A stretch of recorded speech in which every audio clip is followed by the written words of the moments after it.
Hey everybody, Frugal Farmer here. Taking a break. I'm having to manhandle the rest of that wood I'm putting on the fire. And I about got that tree dealt with.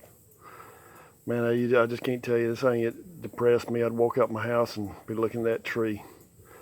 I've got a little bit more, and man, I'm thankful to my cousin for letting me borrow his tractor.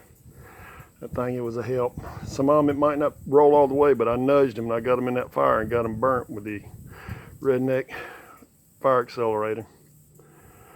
But I'm just working on the birdhouse, drinking me some water. I've been through 3 sets of clothes today and 3 showers, and I'll have to take another shower before I get in bed.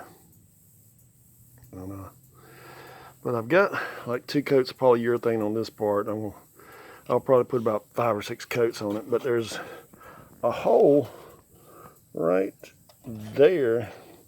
I think one of those carpenter bees may have done that.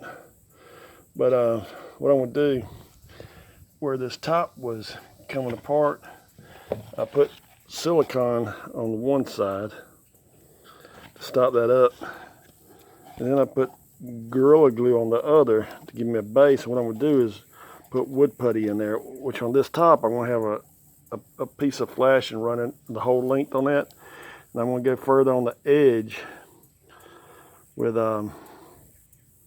my string to hang it by, where it won't be right over the feeder. I've got to figure out a way to manipulate that. There'll be a way. I'll figure it out. And this thing here will get quite a few coats of polyurethane, and hopefully it'll go another 20 years.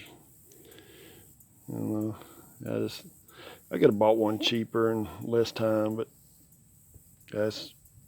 it gives me something to do in the evening time. Normally I'm out here on the porch, weather permitting, and flies and skeeters and stuff aren't taking me off. Flies have been pretty bad.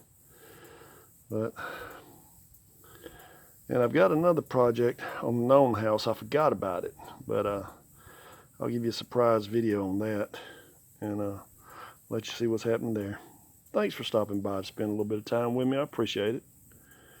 Share, comment, like, hit that subscribe button. God bless y'all.